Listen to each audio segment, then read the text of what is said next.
sur Cozy Créative. Aujourd'hui, je vous montre comment j'ai organisé mon premier bullet journal et je vais vous laisser des petits conseils qui peuvent aider quand on débute. Si vous voulez retrouver le même journal que moi, je vous laisse un lien dans la barre d'infos, mais c'est un bullet journal traditionnel avec des petits points. On commence maintenant!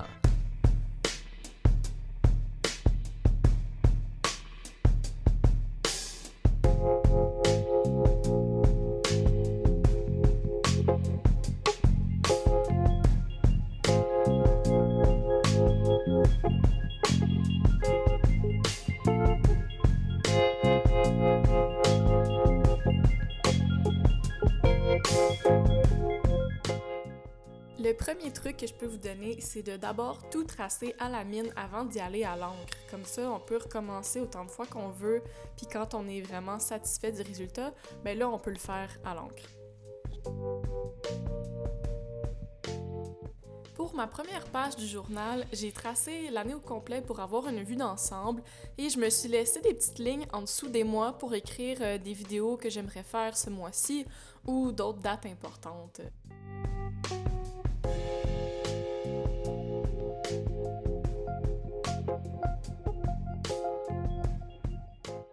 Mon deuxième truc pour vous, si vous faites comme j'ai fait de tracer au marqueur par-dessus un crayon noir, allez-y avec la main très légère parce que ça peut facilement venir étendre le crayon noir, puis ça fait moins beau dans ce cas-là.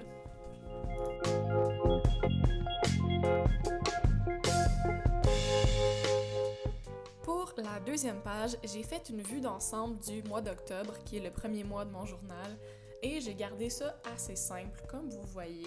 Mais si vous voulez avoir plus d'idées, je vous conseille d'aller sur Pinterest et là vous pouvez écrire Bullet Journal Monthly Layout, puis vous allez avoir plein d'idées de façons différentes de faire la page du mois.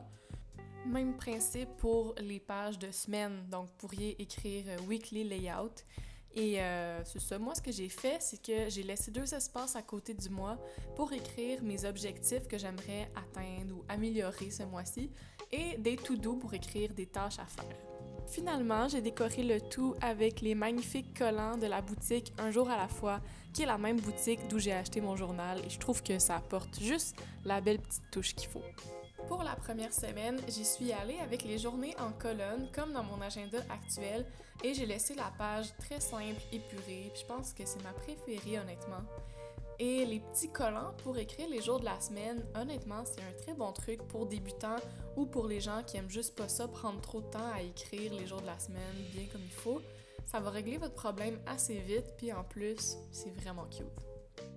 Pour la deuxième semaine, j'ai essayé un autre système, donc j'ai mis tous les jours de la semaine du côté gauche du journal, puis à droite, les choses à faire que j'ai séparées par catégorie, donc reliées au travail, reliées à YouTube ou aux choses personnelles.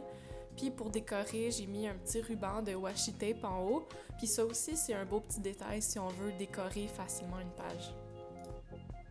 La troisième semaine, c'est un peu un mix des 2 dernières. J'ai conservé l'organisation en colonne, mais je l'ai séparée de moitié pour avoir plus de place en haut pour écrire les choses à faire, que j'ai encore une fois séparées en 3 catégories, donc travail, YouTube et personnel. Et comme vous voyez, j'ai essayé plein de façons différentes d'organiser les semaines pour trouver celle qui me convient le mieux.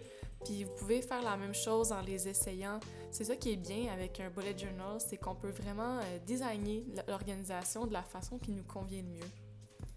C'est pas ma page préférée, honnêtement. Je trouve que ça aurait été plus beau si j'avais pas tracé le contour noir des petits collants ronds.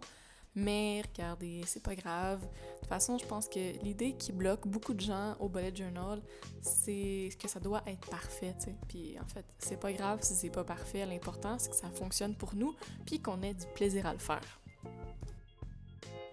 Finalement, pour la dernière semaine, j'ai essayé un dernier système d'organisation dans lequel j'ai mis les choses à faire directement dans chaque journée de la semaine. Donc, j'ai tracé les journées moi-même et je me suis rajouté des petites cases et des lignes à côté pour écrire les trucs à faire. Puis comme c'était la semaine de l'Halloween, il fallait que je décore bien cette semaine-là, encore une fois avec les petits collants de Un jour à la fois. Et voilà ce que ça donne.